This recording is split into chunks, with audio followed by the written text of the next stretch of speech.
Maybe say you're live. Yay! All right. We are live here with Layer 2 Computers. And I am David, and this is my co-host today, Brad. Ta-da! Ta-da! Yeah, so Welcome aboard. yeah. So our weekend review that I've been doing, we are actually at the lovely Springboro Chamber building here in Springboro. So they rent out, well, they don't even rent them, they're just kind of like free little rooms that you can use. And we just had our little lunch. And so now we are here and just kind of working on some random projects. So it's really nice. It's just a little room in here. They have screen behind us if you had that type of thing. We should have plugged it to the screen. Yeah, maybe. Or a logo or something cool. But you can have little meetings and stuff here. So it's very cool. Highly recommend the Chamber of Commerce. Yeah, and they would love to see you. So stop by and say hi. Definitely. And any business who is a member in the community, well, don't quote me on this, but I think it's any business who is a member of the Chamber, definitely in the community, not necessarily in Springboro, but anyone from anywhere can use it. So it's pretty cool. Always. So, all right. So now for the weekend review, let me pull up my notes here. Some cool things we did this week. So we had an interesting week. We did a couple things we've never done before. We had a new client find us via Angie's List, which we don't advertise on there, but we do have reviews and lots of clients have found us on there.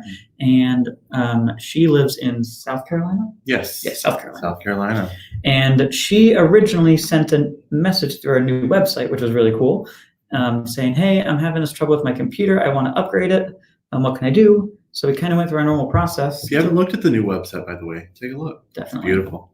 So we went through the process and didn't assume she was out of the area because the form doesn't really ask for that. And then I got her on the phone and I was like, oh, okay, so what's your address? Let me input it in the system. And she told me her address in South Carolina. I'm like, oh, wait, hold up. But then the awesome thing was her old computer was just kind of from Walmart. It was a cheapy one. And so we... On its last legs. Yeah, it was not good. Yeah. And so we sell refurbished computers from, we buy them, they're out of lease computers, so like 2 or 3 years old. They're kind of tried and tested and they're really good computers. And they, basically we sold them the computer. So what we did was, it was really cool. So we talked about the specs and everything, and it was what they wanted, and it was really fast and has a solid state drive, 16 gigs of RAM, Windows 10 Pro, awesome computer. And then I was like, well, what do you want us to like customize it for you? So we pre-installed kind of all the stuff that she needed. So image it, put it on a operating system software. Got it all cleaned up. We put, she needed Chrome and Firefox for her work since she is an insurance adjuster, which she just passed her test. So congratulations. Yeah. For passing your test for that. So excited. And so we shipped her the computer. She got it in 2 days from UPS is who I shipped it through, opened it up. Called in. Brad walked her husband through how to plug it in. And Yep. He was unhooking and hooking all the new cords up directly on the phone, and she was ecstatic with how fast it was compared to her old machine. It was just like lightning. She was very tickled. So. And the other cool thing was we were able to transfer all of her data from the old one to the new one, because before Brad had her swap it over, I was working with her earlier in the day, and we copied all of her data via a special technician tool onto a flash drive.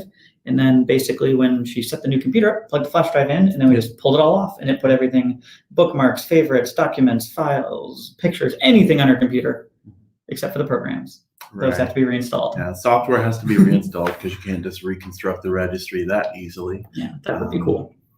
But it makes things a heck of a lot easier. Yeah, going through some Office applications and stuff like that. So don't be afraid to upgrade your computer. Even if you don't live nearby, we can do it. So then the next thing we did, I know I worked through a printer issue at a client, and it fixed it for a while, and then it didn't fix it for a while. So now Brad's working through it. We think it's a driver issue, but we're working through that now. But we had lots of weird kind of printer issues this week. There's always small little things that pop up throughout the week that may or may not be, related to a current ongoing appointment that we had pre-scheduled. But no, we're always here. Yeah, always good there. And then we have a new client. Who is a land developer, I believe. You've worked with him mostly. I just did the initial phone call and scheduling, but what's his story? So he does a lot of, well, I guess, work in the area. He's been involved with several companies that have both come and gone.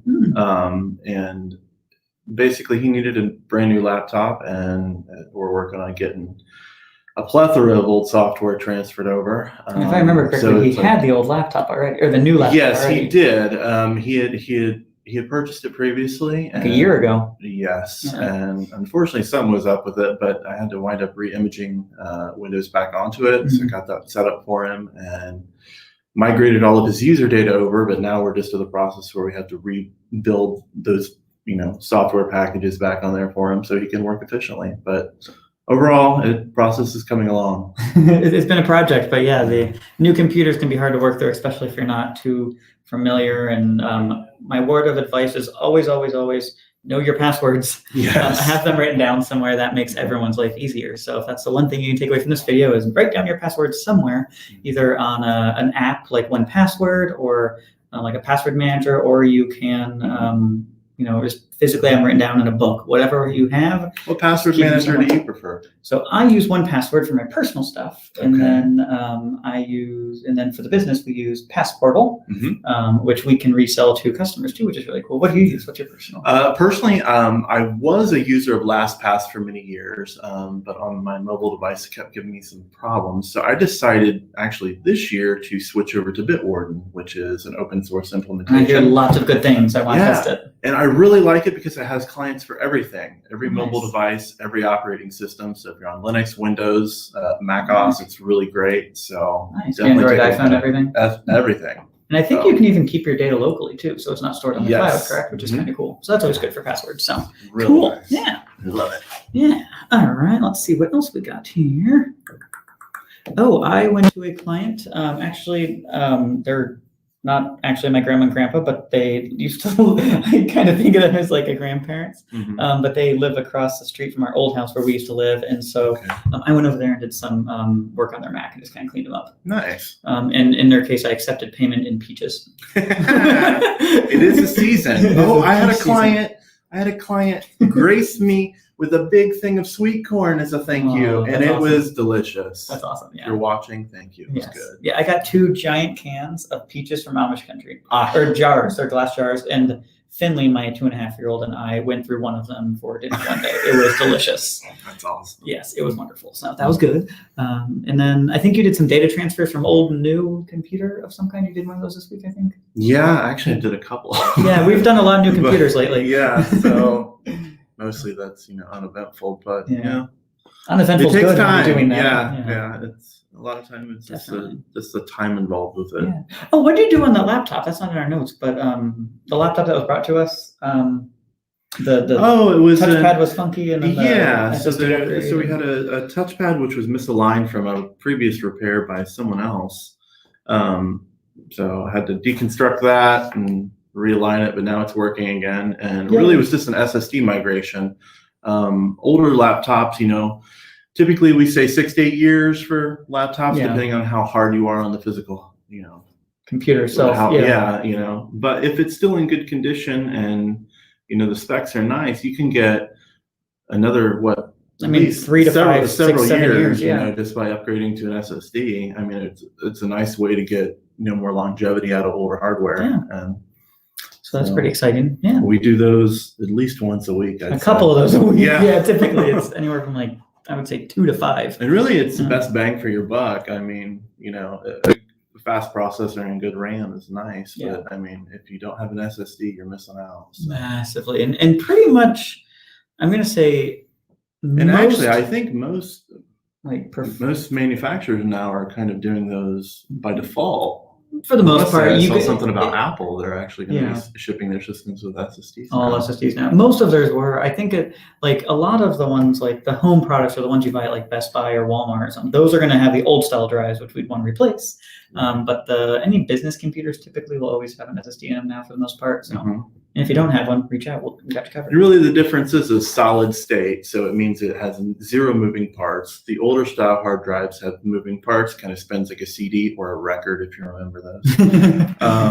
But yeah, so Yeah, definitely. no moving parts. No moving parts is always better. And then the only thing in your laptop or computer that's moving is fans, and those are easily replaceable if they go bad. So that's always awesome. Mhm. So cool.